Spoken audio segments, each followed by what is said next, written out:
नमस्कार, मैं कमल किशोर, प्रवक्ता शोध एससीईआरटी लखनऊ। आज हम लोग डीएलएड द्वितीय सेमेस्टर का एक महत्वपूर्ण चैप्टर जिसका नाम है अम्ल, क्षारक और लवण, इसके बारे में पढ़ेंगे। हालांकि हम लोग इस चैप्टर के बारे में अम्ल तथा क्षारक के बारे में पढ़ भी चुके हैं। इसके बाद हम लोग लवण को कंटिन्यू करेंगे, लेकिन इससे पहले कुछ क्विक रिकैप हो जाए जिससे कि सॉल्ट से जोड़ने में आसान रहे। जैसा कि हम जानते हैं कि अम्ल क्या होते हैं। हमने जाना था कि अम्ल की क्या विशेषताएं होती हैं। अम्ल स्वाद में खट्टे होते हैं, लाल लिटमस को नीला कर देते हैं। अब ये जो दो प्रॉपर्टी हमने बात की कि अम्ल स्वाद में खट्टे होते हैं, लाल लिटमस को नीला कर दें, ये एक्सपेरिमेंट पर आधारित है। हमें एक्सपेरिमेंट करना पड़ेगा, तब हमें पता चलेगा कि कोई पदार्थ अम्ल है कि क्षार। अब हम ये जानना चाहते हैं कि कारण क्या है इस प्रॉपर्टी का।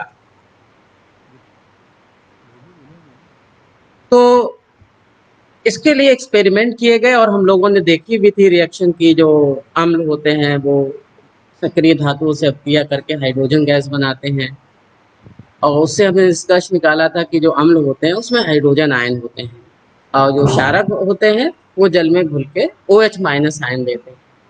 तो इस प्रकार से हम कह सकते हैं कि अम्ल जो है वो जल में घुलने पर हाइड्रोजन आयन देते हैं, और अगर किसी अम्ल की क्षारक से अपक्रिया की जाए तो वो उदासीन हो जाता है, उसका ये गुण खत्म हो जाता है।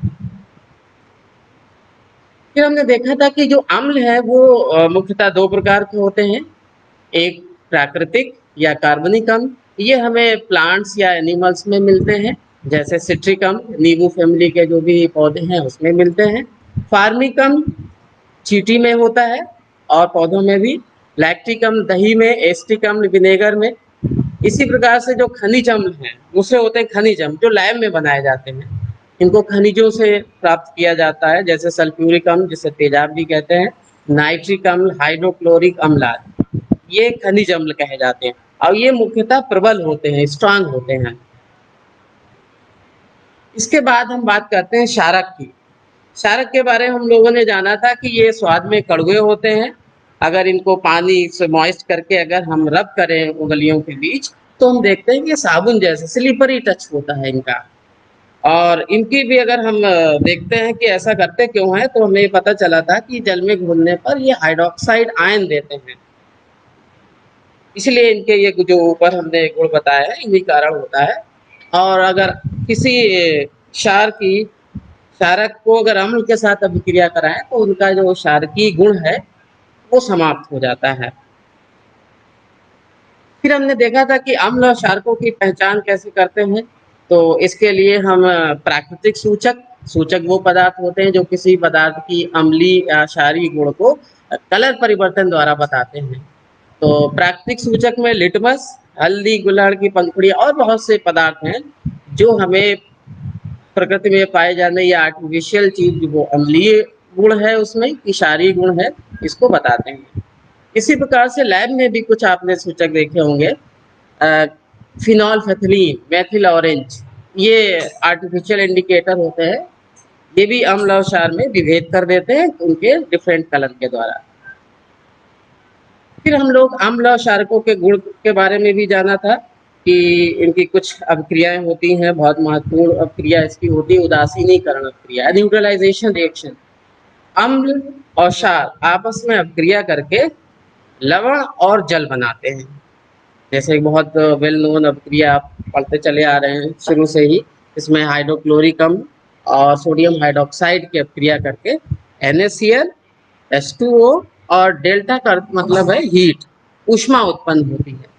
जब भी कोई रासायनिक अभिक्रिया होती तो या तो हीट ऊष्मा निकलती है या तो अवशोषित होती है। तो यहाँ पर ऊष्मा अवशोषित होती है।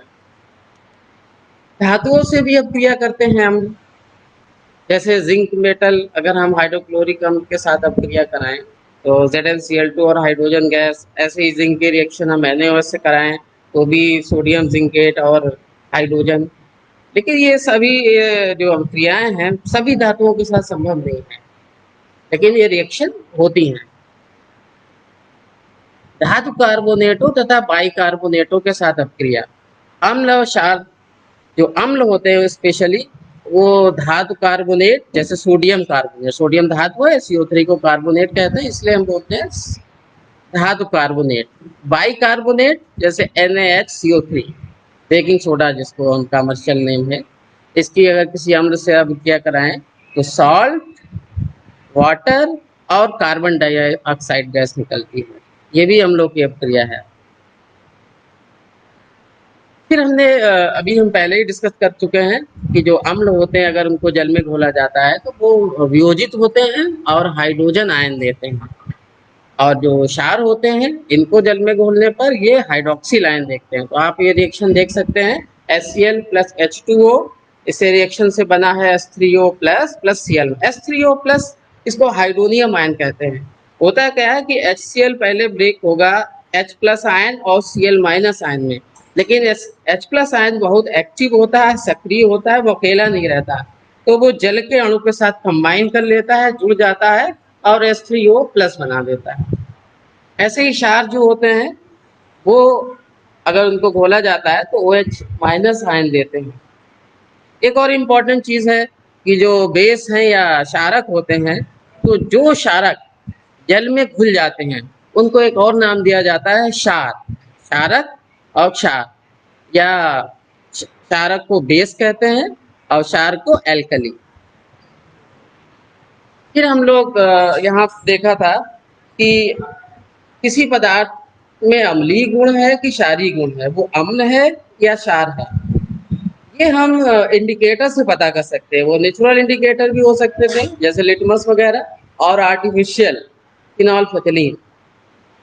लेकिन अगर हमें पता करना कि कोई जो अम्ल है वो प्रबल है कि दुर्बल है, ऐसी क्षार जो है वो प्रबल है कि दुर्बल है, ये कैसे जानें?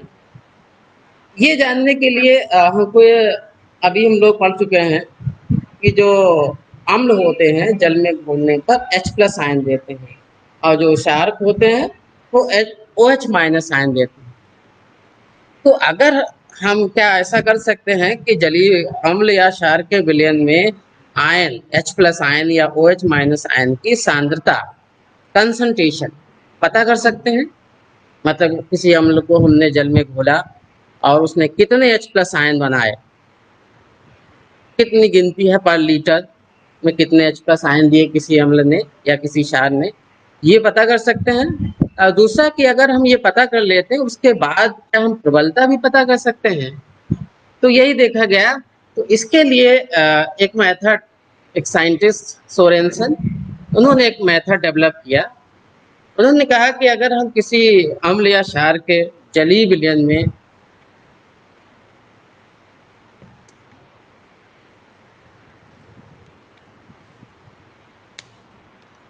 H प्लस आयन की सांद्रता ज्ञात कर लें, अगर हम ऐसा कर लेते हैं तो हम उसकी अम्ल कितना प्रबल अम्ल है या कितना प्रबल क्षार है ये पता किया जा सकता है। तो इसके लिए एक डिवाइस होती है, मशीन होती है जिसको pH मीटर कहते हैं। तो क्या किया गया, H प्लस आयन की सांद्रता को किसी जलीय विलयन में ज्ञात किया जाता है, और उस pH मीटर जो वो क्या करता है कि उसमें H प्लस आयन कितने हैं उस जलीय विलयन में, उसके आधार पर हम उसकी अम्लीयता या क्षारीयता की प्रबलता प्राप्त कर लेते हैं। तो pH की अगर हम बात करें, pH मान क्या होता है, तो pH मान किसी भी अम्लीय क्षारीय विलयन का एक नंबर होता है जो उस विलयन में H प्लस आयनों की सांद्रता को बताता है। ये हम pH मीटर से भी बता सकते हैं। इसके अलावा एक दूसरा मेथड है, pH पेपर होते हैं, जैसे लिटमस पेपर होते हैं वैसे ही pH पेपर होते हैं, कागज की स्ट्रिप होती हैं, तो उनको pH पेपर बनाए कैसे जाते हैं, कागज की जो स्ट्रिप होती हैं उनको कई सूचकों के मिश्रण से इमर्ज करके बनाया जाता है, और एक pH स्केल बनाया गया है। pH स्केल में क्या करते हैं कि जो विलयनों की pH है वो 0 से 14 तक की रेंज में होती है, और जैसे हमारी स्केल होती है उसमें मान लिया छोटी स्केल है, 1 से लेकर 15 तक नंबर दिए हुए हैं, इसी तरीके से पीएच स्केल होती है, आप देख सकते हैं इस तरीके से। ये जो पीएच पेपर आप अम्लीय या क्षारीय विलयन में डिप करेंगे तो वो एक कलर प्रदर्शित करेगा। उसमें इस तरीके से कलर इनमें से कोई एक कलर आएगा। अगर जो उसका कलर है, हम इस पीएच मीटर से, पीएच स्केल जो है, पीएच स्केल से उसको हम देख लेंगे, मेल कराएंगे, करस्पॉन्डिंग जो कलर होगा वो उसकी पीएच कहा जाएगा। जैसे मान लिया अगर आपने सोल्यूशन में पीएच पेपर की स्ट्रिप डिप की और कोई कलर, इनमें से कोई कलर आया तो उसके करस्पॉन्डिंग हम बता देते हैं उसकी पीएच क्या है। अर्थात मतलब ये है कि जो विलयन की पीएच है वो एक कलर द्वारा प्रदर्शित होती है। अब हम देखते हैं कि पीएच अगर हम जान लेते हैं तो हम प्रबलता भी जान सकते हैं। ये भी हमने यहाँ पर देखा था कि अगर आप देखें तो अगर किसी विलयन की पीएच 7 है तो उसको न्यूट्रल माना जाता है कि ना वो अम्लीय है ना ही तो क्षारीय है। इसके बाद अगर आप इधर जाएं 7 के आगे 8, 9, 10 इस साइड में, तो सोल्यूशन एल्केलाइन या क्षारीय या बेसिक होता है। और जितने ही ज्यादा हम बढ़ेंगे 7 से इधर 8, 9, 10, तो उतने ही ज्यादा बेसिक गुण बढ़ता जाता है। अगर मान लिया 2 विलयन है, एक की पीएच 11 है और एक की पीएच 12 है, तो 12 वाला जो होगा वो ज्यादा क्षारीय होगा। अगर हम इधर देखें 7 के दूसरी साइड में 6, 5, 4, इधर इस साइड में एसिडिक गुण बढ़ता है। मान लिया 2 विलयन, एक की पीएच 2 है और एक की 3 है, तो 2 वाला ज्यादा अम्लीय होगा। इस तरीके से हम उनकी प्रबलता भी पता कर सकते हैं। अगर हम विलयन की पीएच जान लेते हैं तो हमने देखा कि हम ये पता कर लेंगे कि कोई विलयन अम्लीय है कि क्षारीय है, ये भी पता किया। और ये भी पता कर लिया कि कितना क्षारीय है, प्रबल है कि दुर्बल है। पीएच की वैल्यू देख के, मतलब क्वांटिटेटिवली भी पता कर लेंगे। जैसे 2 अम्ल हैं, एक ज्यादा अम्लीय है, एक कम है, और कितना अम्लीय है ये भी बता सकते हैं। अब पीएच का हमारे दैनिक जीवन में बहुत से महत्व है, उसको जान के हमारे दैनिक जीवन में हमें बहुत सी सुविधाएं मिलती हैं।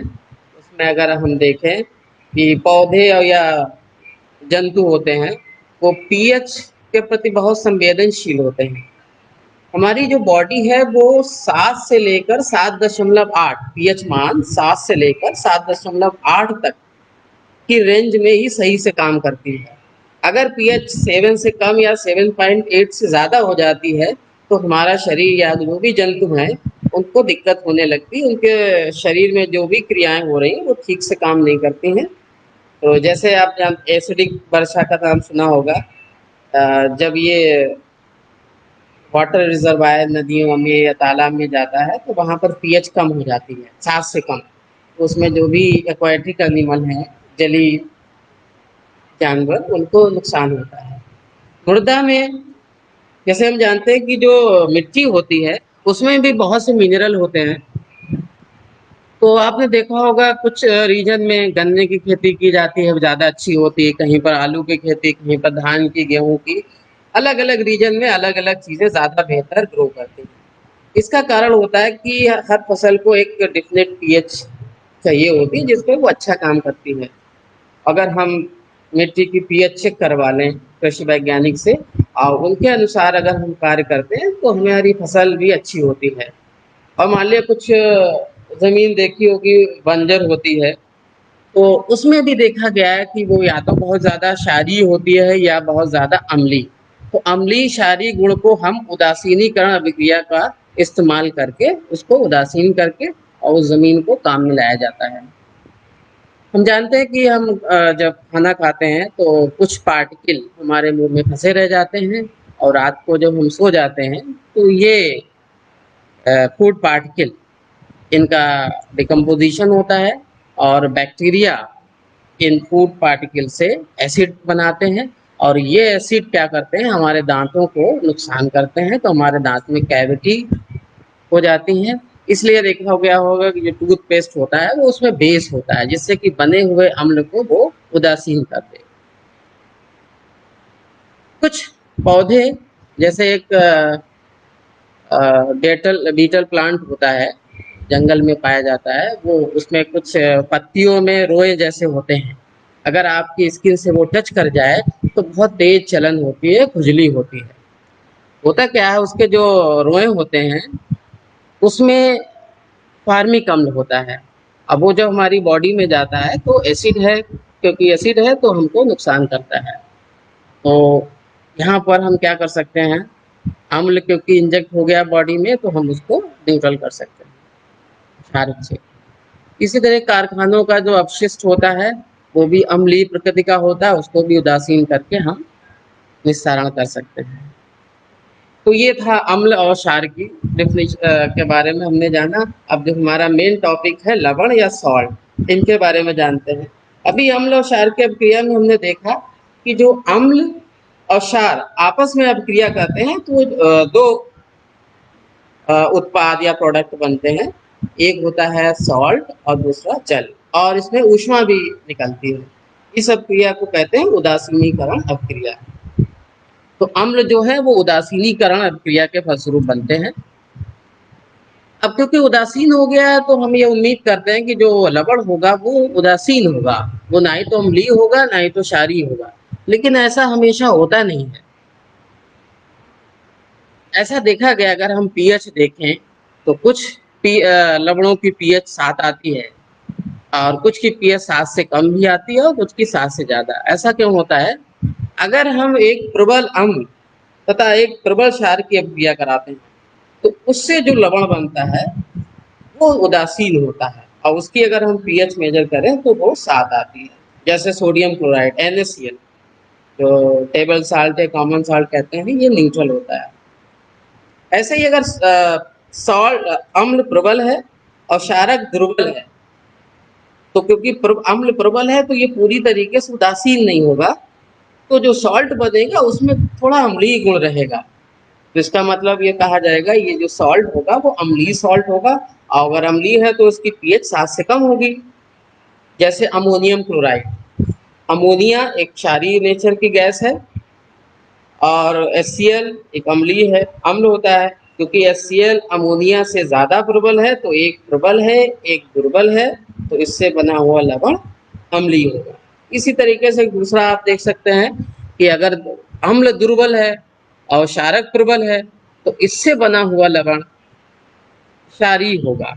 जैसे अमोनियम एसीटेट कैसे बनता है, ये एसिटिक अम्ल और अमोनिया, तो अमोनिया वीक बेस है, और ये अमोनियम एसीटेट ना करके हम एग्जाम्पल इसका ठीक नहीं है, सोडियम हम कह सकते हैं सोडियम कार्बोनेट। तो सोडियम कार्बोनेट जो होता है उसमें ऐसा हो सकता है। अब हम कुछ जो दैनिक जीवन में जो लवण इस्तेमाल होते हैं उनके बारे में जान लेते हैं। जैसे बहुत कॉमन लवण होता है सोडियम क्लोराइड, या इसको टेबल सॉल्ट, कॉमन सॉल्ट भी कहते हैं, या रॉक सॉल्ट भी कहते हैं। वैसे ये मेनली जैसे इंडिया में तो ये सी वाटर से ही बनाया जाता है, सी वाटर का इवोपरेशन किया जाता है। हम जानते हैं कि समुद्र में बहुत ज़्यादा सॉल्ट ज़्यादा अमाउंट में होते हैं। कहाँ से आते हैं? जो रिवर्स पानी लेके जाती हैं, तो जानते हैं मृदा में बहुत से सॉल्ट घुले होते हैं, तो जो भी सॉल्ट होते हैं वो उसमें घुल जाते हैं और नदियाँ उनको ले जाके समुद्र में छोड़ देती हैं। तो वो पानी बहुत सॉल्टी होता है।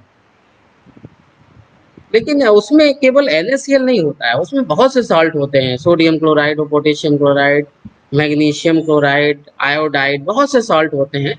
तो इससे हम क्या करते हैं, सी वाटर को इवोपरेट करके जो सॉल्ट मिलेंगे उसमें से सोडियम क्लोराइड को सेपरेट करते हैं, तो ये हम प्योरीफाई कर लेते हैं सोडियम क्लोराइड को। और भी दो नाम हम लोग सुनते हैं, एक होता है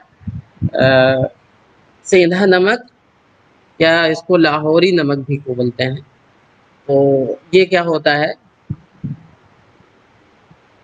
या हिमालयी नमक भी बोलते हैं इसको। ये पंजाब रीजन में, लाहौर पाकिस्तान के लाहौर वगैरह में ज़्यादा अमाउंट में पाया जाता है, और ये रॉक्स के फॉर्म में होता है। इसमें 96 से 99% तो सोडियम क्लोराइड ही होता है। इसके अलावा भी उसमें कुछ चीज़ें होती हैं, जैसे आयरन, मैंगनीज, आयरन सल्फेट वगैरह भी इम्प्योरिटी के फॉर्म में मिले हुए होते हैं। एक और सॉल्ट आपने सुना है, काला नमक, या इसको सुलेमानी नमक भी बोलते हैं। ये भी रॉक्स, इसकी भी माइनिंग की जाती है। इसमें भी जो मैक्सिमम पार्ट सोडियम क्लोराइड का ही होता है, और इसमें आपने देखा होगा एक स्पेशल स्मेल होती है, महक होती, वो स्मेल इसमें सल्फर कंपाउंड की वजह से होती है, जैसे iron sulphide, sodium sulphide, H2S, और बहुत से सॉल्ट घुले होते हैं इम्प्योरिटी के फॉर्म में। ये भी मेन इसमें सोडियम क्लोराइड ही होता है, और कुछ और इम्प्योरिटी भी होती है। अब हम बात करते हैं जो सोडियम क्लोराइड है, नमक, खाने का नमक, ये बहुत ही ज़्यादा महत्वपूर्ण चीज़ है। ये खाने के काम तो आता है, इसके अलावा बहुत से दूसरे रासायनिक पदार्थ, केमिकल्स इससे बनाए जाते हैं। ये कच्चा माल का काम करता है अदर पदार्थ के लिए। जैसे हम सोडियम क्लोराइड से सोडियम हाइड्रोक्साइड बना सकते हैं, कास्टिक सोडा। कास्टिक सोडा किस यूज में आता है? सोप, डिटर्जेंट बनाने का काम आता है, और बहुत से काम आता है। तो इसको बनाने के लिए हम क्या करते हैं, नमक का जलीय विलयन एक विद्युत अपघटनीय सेल में भरा जाता है। ये डायग्राम आप देख सकते हैं। इस डायग्राम में एक जो आप देख रहे हैं डाइल्यूट NaOH सोल्यूशन, एरो की डायरेक्शन थोड़ा सा उल्टी है, यहाँ से NaOH को बाहर निकाला जाता है। तो इसमें सोडियम क्लोराइड का जलीय विलयन, इसको ब्राइन कहते हैं। जैसे शुगर और जल के विलयन को शरबत बोलते हैं, ऐसे ही नमक और जल के विलयन को ब्राइन बोला जाता है, टेक्निकल टर्म है। इसको सेल में भर दिया जाता है, और विद्युत अपघटनीय सेल में कैथोड और एनोड होता है। तो कैथोड और एनोड होते हैं, बैटरी से जोड़ा जाता है, अभिक्रिया होती है। तो यहाँ पर जो पदार्थ बनते हैं, आप देखिए सोडियम क्लोराइड का जलीय विलयन है, इसमें विद्युत अपघटन किया गया, तो NaOH और Cl2 ये बनते हैं एनोड पर। जो वो एनोड वो पार्ट होता है जो बैटरी के पॉजिटिव एंड से जुड़ा होता है, और कैथोड पे हाइड्रोजन गैस बनती है। देख सकते हैं डायग्राम में। ये इंडस्ट्रियल प्रिपरेशन है, इंडस्ट्री में इस तरीके से बनाया जाता है, क्योंकि NaOH का बहुत ज़्यादा यूज है, तो लैब में थोड़ा बहुत बनाने से काम नहीं चलेगा। और NaOH का बहुत ज़्यादा यूज, सबसे ज़्यादा यूज है कि सोप तथा डिटर्जेंट में, पेपर बनाने इंडस्ट्री में, आर्टिफिशियल सिल्क जो है, रेयॉन कपड़ा सुना होगा, उसमें बनाने में इसका इस्तेमाल होता है। पेट्रोलियम जो कच्चा तेल होता है, इसके शोधन में। बॉक्साइट एक एल्युमिनियम का और होता है। नालियों की सफाई में, जो नालियां चौक कर जाती हैं, तो क्या किया जाता है कि कोई धातु, सक्रिय धातु, जिंक है या एल्युमिनियम धातु, उसको जिंक NaOH के साथ हम मिक्स करके वहां पर डाल देते हैं। अभी हमने इससे पहले एक रिएक्शन देखी थी, NaOH अभिक्रिया कर रहा था जिंक धातु के साथ, तो वहां पे एक सॉल्ट बना था और हाइड्रोजन गैस भी बनी थी। तो इसी अभिक्रिया का इस्तेमाल किया जाता है नालियों की सफाई में। तो हम किसी धातु को, धातु ऐसी कोई सस्ती धातु हो जिससे कि हाइड्रोजन गैस प्रेशर के साथ बनेगी, तो वो नालियां जो चोक हैं वो साफ हो जाती हैं। लैब में इसका बहुत यूज होता है, और बसा, फैट और ऑयल बनाने में भी इसका इस्तेमाल होता है। धातुओं की ग्रीस हटाने में, जो चिकनाई होती है, इससे भी हटाई जाती है। एक दूसरा सॉल्ट है विरंजक चूर्ण, या ब्लीचिंग पाउडर बोलते हैं। इसका हम फार्मूला लिख सकते हैं CaOCl2, लेकिन और इसका फार्मूला कॉम्प्लेक्स है, लेकिन हम सिंपलीफाई करके इसको ऐसे लिख सकते हैं। इसको हम बुझे हुए चूने से, कैल्शियम हाइड्रोक्साइड को बुझा हुआ चूना, जिसको हम पान के साथ खाया जाता है या पुताई की जाती है, उसमें क्लोरीन गैस पास करके हम बना सकते हैं। ये बहुत इम्पोर्टेंट चीज़ है। ये वस्त्र उद्योग में ये एक ब्लीचिंग एजेंट होता है। सूती और लिनन, इनका कलर हल्का करने के लिए इस्तेमाल किया जाता है। कागज फैक्ट्री में जो लकड़ी का गूदा होता है, हम जानते हैं कि पेड़ प्लांट से ही बनते हैं, तो उसका कलर हल्का करने के लिए। और कुछ ऑक्सीडाइजिंग एजेंट भी है। और ये पानी, जो जीवाणु होते हैं पानी में, पीने के पानी में, इसको मिला के जीवाणुओं को का नाश भी किया जा सकता है। तो इस काम के लिए भी यूज़ किया जाता है। यहाँ पर अगर हम देखें जो CaOCl2 है, इसको जल में जब घोला जाता है तो Cl2 गैस निकलती है। मेनली CaOCl2 जो है वो एक रोगाणुनाशक नहीं है, उसमें जो निकलने वाली Cl2 गैस है वो जीवाणुनाशक है। इसी तरीके से इस समय हम देखते हैं कोरोना जो महामारी है उस समय सैनिटाइजेशन किया जा रहा है। उस सैनिटाइजेशन में एक केमिकल इस्तेमाल किया जाता है, उसका नाम है सोडियम हाइपोक्लोराइड NaClO। उसको भी जल में जब घोलते हैं तो Cl2 गैस ही निकलती है।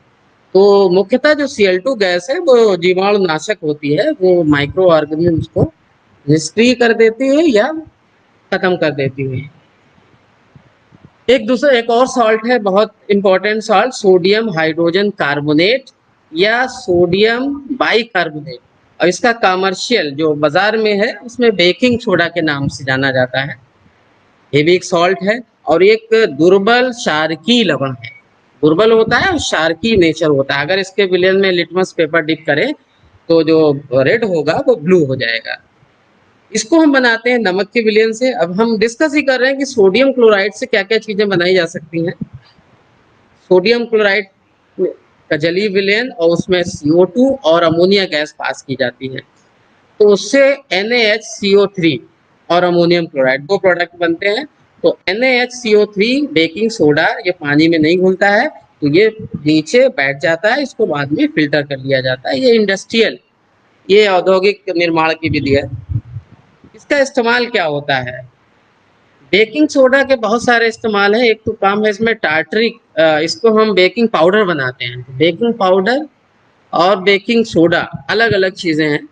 होता क्या है कि बेकिंग पाउडर बनाने के लिए बेकिंग सोडा में हम कुछ अमाउंट में टार्टरी कम मिला देते हैं। बेकिंग पाउडर का टेस्ट अगर आप देखते तो कड़वा होता है क्योंकि क्षारकीय है, तो इसलिए थोड़ा सा अगर इसमें टार्टरी कम मिला दिया जाता है तो इसका ये कड़वा गुण जो है खत्म हो जाता है। घरों में खाने में खस्ता और ये भटूरे वगैरह जो ऐसी चीजें बनाई जाती हैं उसमें इस्तेमाल किया जाता है। होता है क्या, जब इसको गर्म किया जाता है तो ये निम्नलिखित अभिक्रिया होती है। देखिए NaHCO3 प्लस H आएगा टार्टरिक अम्ल से, और यहाँ पर CO2 और H2O बनेगा। अब जो CO2 गैस होगी वो जो जो भी आपने खाने की चीजें बनाई हैं या ब्रेड वगैरह है, केक, तो ये गैस उसमें निकलेगी, तो जो केक वगैरह है या ब्रेड है वो फूल जाती है और स्पंजी हो जाती है। ये CO2 गैस का इस्तेमाल है यहाँ पर। एंटासिड हम लोग बात करते हैं कि जो अम्ल होगा हमारे स्टमक में HCl भी प्रोड्यूस होता है हमारे पेट में। इसका काम क्या है? बहुत से काम है। जैसे हम कोई हार्ड चीज़ खा लेते हैं, जो लोग नॉनवेज वगैरह खाते हैं, तो हार्ड चीज़ें अगर पेट में जाती हैं तो ये उसको सॉफ्ट बनाता है, और कोई बैक्टीरिया फंजाई और कोई माइक्रो ऑर्गेनिज्म जाते हैं उनको भी मार देता है। और एक काम है इसका, दूध को दही में कन्वर्ट कर देता है। जैसे ही दूध हमारे पेट में जाता है तो वो एसिड पड़ता है तो वो दही बन जाता है। इसीलिए देखा होगा बच्चे अगर दूध पीने के बाद अगर उल्टी करते हैं तो दही जैसा बाहर निकलता है, क्योंकि पेट में ये दूध नहीं रुकता है, उसको दही में कन्वर्ट कर लिया। तो ये भी काम, और पेट में डाइजेशन के लिए पीएच भी निश्चित होती है, ये भी काम करता है। तो जब भी ज़्यादा अमाउंट में HCl निकलने लगता है तो इसको न्यूट्रल करने के लिए हम बेकिंग सोडा का इस्तेमाल करते हैं। बहुत से जो केमिकल और बनते हैं NO वगैरह जो भी हैं उसमें यही कॉन्सेप्ट इस्तेमाल की जाती है। इसका उपयोग सोडा अग्निशामक फायर एक्सटिंग्विशर में भी यूज़ किया जाता है। जो आग बुझाने वाली जो लगी आपने देखा होगा अपरेटस होते हैं, उसमें सोडियम हाइड्रोजन कार्बोनेट NaHCO3 और एसिड भर दिया जाता है। जब हमें ज़रूरत होती है तो अम्ल और इस बाइकार्बोनेट की अभिक्रिया कराते हैं। इससे पहले हमने देखा था जब अम्ल किसी धातु कार्बोनेट या बाइकार्बोनेट के साथ अभिक्रिया करता है तो लवण, जल और CO2 बनती थी। तो यही अभिक्रिया हम उस अपरेटस में कराते हैं, और CO2 गैस बहुत ज़्यादा अमाउंट में एक साथ निकलती है, और उस टारगेट जगह पे हम उसको CO2 को कर देते हैं तो वो बुझ जाते हैं। क्योंकि आग बुझाने के लिए हम क्या करते हैं, या तो फ्यूल हटा लें या ऑक्सीजन हटा दें या उसका इग्निशन टेम्परेचर कम कर दें। तो यहाँ पर CO2 गैस ऑक्सीजन को वहां से हटा देती है। अब दूसरा है सोडियम कार्बोनेट। इसका कमर्शियल नाम होता है धावन सोडा। ये एक सॉल्ट है। इसको हम सोडियम हाइड्रोजन कार्बोनेट से भी बना सकते हैं। अब ये जो सोडियम हाइड्रोजन कार्बोनेट में से ये प्राप्त हो जाता है, आप रिएक्शन देख सकते हैं। इसके भी बहुत सारे इस्तेमाल हैं। कांच, साबुन, तो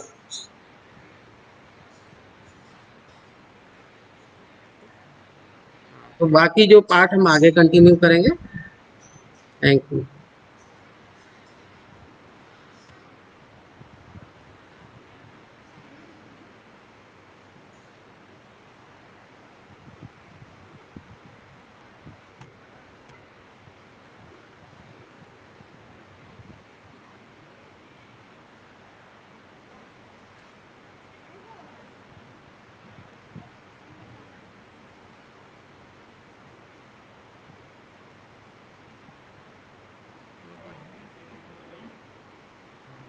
कहाँ से बना ये इसको?